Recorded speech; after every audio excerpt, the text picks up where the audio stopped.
KP on the beat, and you already know that. Supernatural. Yes, indeed. Once again, we'd like to welcome everybody to another edition of the pregame show here at Monday Night Football Madness at Djangos, which is located downtown Atlanta, 495 Peachtree Street, Atlanta, Georgia, 30308. Y'all make sure and come out each and every Monday to join us for a whole bunch of fun. And we always get the festivities kicked off with the pregame show with the Underworld Mix Show and FantasyFootballStud.com. Since we're here in Atlanta, you know we always start with the Falcons, so let's hop right into the action. It was a great game yesterday, and the Falcons were able to pull out another last-second field goal to win that game 20-17. You had two teams at the top of their divisions, at least tied. Green Bay came into the game tied at the top of their division.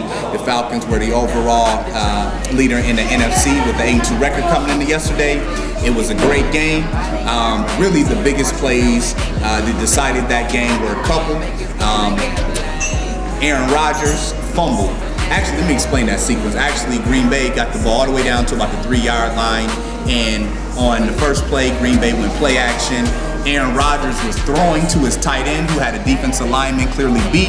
There was a fullback out there kind of in front on that same pattern. The fullback accidentally thought the ball was meant for him, jumped up, tipped it, ball went away. It was intended for a tight end. I believe if that fullback wouldn't have touched that ball, that would have been a tight end. Next play, Aaron Rodgers fumbles on a quarterback sneak.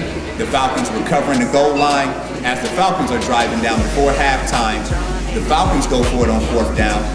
Matt Ryan gets flushed from the pocket, hits Tony Gonzalez over the middle for 5 yards. It looks like a complete pass. Green Bay did not throw a challenge flag out. Atlanta was smart enough to hurry up and snap the ball. And when you seen that play, anybody who watched that game, that was a drop. Tony Gonzalez did not catch that ball, but you need a little luck sometime. Those really were the two deciding factors. Both offenses pretty much moved the ball at ease. Atlanta did a great job of ball control. Michael Turner on the ground had over 100 yards, a touchdown. Matt Ryan threw a touchdown pass to Tony Gonzalez. With Atlanta, it's real mistake-free football. They do an excellent job of just playing real balance. Roddy White was hobbled out there, still had 4 catches, but with Matt Ryan, Michael Turner, Roddy White, Tony Gonzalez, you have the obvious keys you need on offense to have some stability. Defense, Atlanta got exposed in their secondary, but at home, they always do enough to win. For Green Bay, and this is going to be a couple teams I'm going to talk about today, same thing. They got inside of the 5-yard line on 2 separate occasions and never made one attempt to run the ball. They're strictly passing. And I noticed with Green Bay and a few other teams yesterday that teams who are unable to run the ball, it makes them highly predictable. If the passing game is not going or out of sync, all else fails. So I like Green Bay still, but until Green Bay gets a running game or at least gets some confidence in the running game, I don't see them making the playoffs. You got to have a running game. All right, that covered the Falcons. Y'all want to make sure to follow us at Twitter at Monday Football. Again, that's Twitter, Monday Football. That's the event's Twitter page. And on Facebook, it's Monday Night Football Madness ATL. Again, that's Monday Night Football Madness ATL. All right, we're going to jump into a quick commercial break. Come back and talk about some of the other best games from Sunday. Again, this is your boy Ty with the Underworld Mix Show. It's Monday Night Football Madness each and every Monday with the pregame show here at the Djangos. We'll be right back after this commercial break.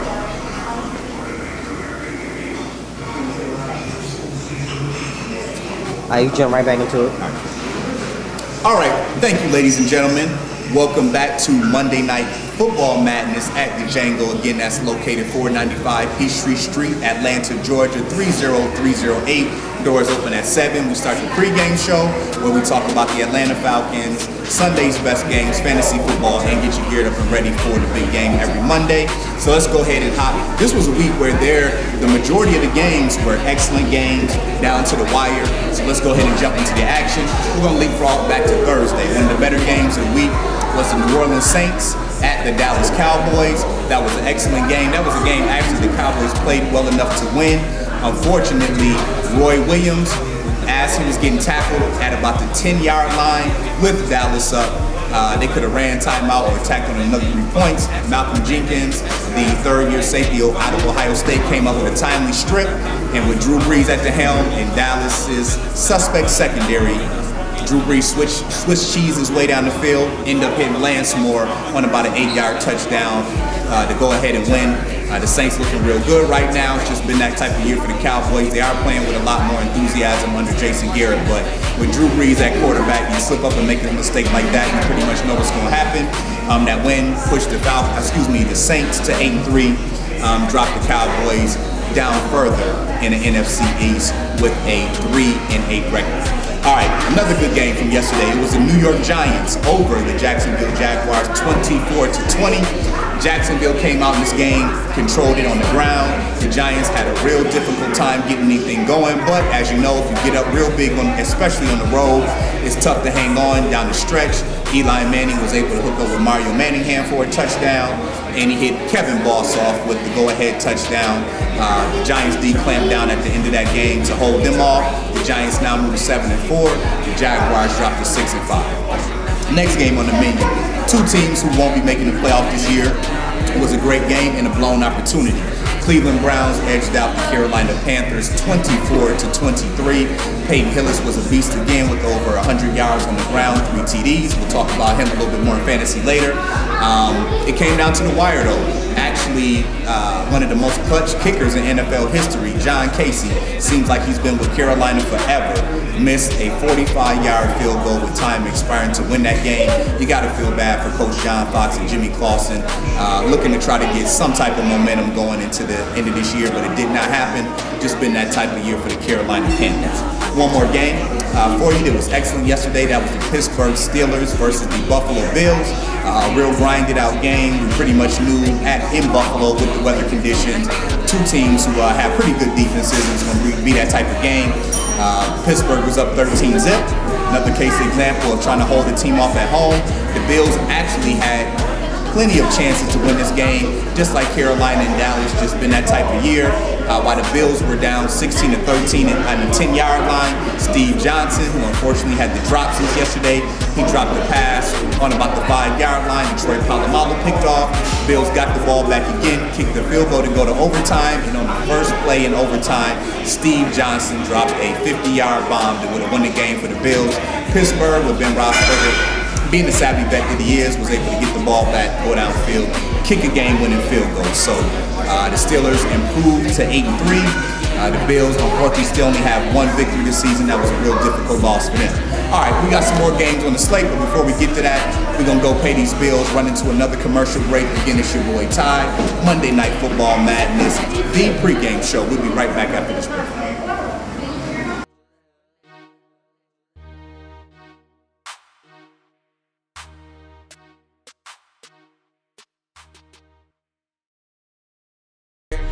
Get them gone, Mr. Swagger with the swaver. Better check your damn behaviors, pockets pregnant, yours in labor.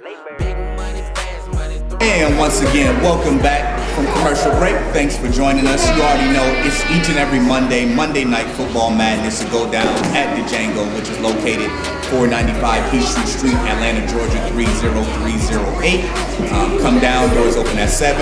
We want you to be a part of the live audience for our live filming and webcast of this very show that you're watching right here, where we talk Atlanta Falcons, we talk fantasy football, talk about the best games from Sunday, and obviously get you ready for the big Monday Night Football game tonight. All right, back into some of the best games from Sunday. Another excellent game. I know that was really high on the list. Hold on one second. All right, welcome back to Monday Night Football Madness. It goes down each and every Monday at the Djangos, located 495 Peachtree Street, Atlanta, Georgia 30308. Once again, you want to follow us at Twitter. That's at Monday Football, and Facebook is Monday Night Football Madness ATL. Let's go ahead and jump right back into the action. One of the best games from yesterday was Chicago versus Philly. Mike Vick and the Eagles have obviously been on the road lately, but they came out to Soldier Field yesterday and unfortunately came up short. Here's another team where running the ball is a major issue. The Eagles were in the red zone on 4 different occasions and only came away with field goals. That was a huge issue for them. Again, they're another team, and the Eagles historically have never been able to run the ball, or just you would think by now they would at least have a power back that when they get in third and short situations and goal line situations, they can pound the ball in. On the other side, Jay Cutler played fantastic. I got to give Jay Cutler some big time props. 4 TD passes and no interceptions. That's probably the biggest part. We're used to seeing Jay Cutler throw a lot of interceptions, make a lot of bad decisions, and he seems to be fitting in really well with Mike Mark's system. He's not turning the ball over. Matt Forte popped a 60-yard run, which pushed him over 100 yards. Bears had some nice balance, and I really think you see the value in Julius Peppers. He's made a big impact on defense this year. He's one of the very few players in the league who can at least help contain Michael Vick at 6'6", 280 pounds, real athletic, long arms, agility. He did a great job. That Bears front four did a of just containing Michael Vick and kind of just keeping the Eagles' explosive offense in check. That win, coupled with that Green Bay loss, with the Bears in the first place at 8-3. They're playing sound football with Brian Urlacher back healthy. That defense is looking good. The Bears are on the low, but look like a team that may be reckoned with by the time playoffs come around. Another great game yesterday. St. Louis, the young Rams, finally were able to notch their first victory on the road this year at Denver. Another team, just no running game. And I know Denver has to feel horrible because they let Peyton Hillis go, and Peyton Hillis is only second in rushing in the league behind Arian Foster. He could have been their ground game. We won't stress on that long. There's a lot of bad things going on in Denver right now. We heard accusations of cheating yet once again, coming from head coach Josh McDaniel, who's an extension of Bill Belichick. They don't have a running game. Ever since McDaniels has got there, he's made a lot of questionable moves, and I don't see a future for him in Denver. I mean, he gave away all his talent with Jay Cutler, with Brandon Marshall, with Tony Scheffler, with Peyton Hillis. I mean, that's a whole offense right there. They let defensive coordinator go. It just doesn't look good. Meanwhile, on a bright note, Sam Bradford. I mean, this guy is spectacular. I did not know that he was going to be this polished this early. He became the first rookie in NFL history to throw for over 300 yards and 3 touchdowns in an away game. So big up to the Rams getting their first victory, and that win for them, coupled with a Seattle loss, which we'll get to later, tied to first place. Sam Bradford was an excellent pickup. Looks like a franchise quarterback for years to come. Another great game from yesterday, Baltimore and Tampa Bay. Tampa Bay, just a young team right now. They were up 3-0 early, got an interception from Aqib Talib, one of my up-and-coming stars in this league at cornerback. Go downfield, inside the 10-yard line, and I mean, a lot of these teams, when I watch these games week after week, I had an NFL ticket, so I'm able to pretty much key in and watch every game.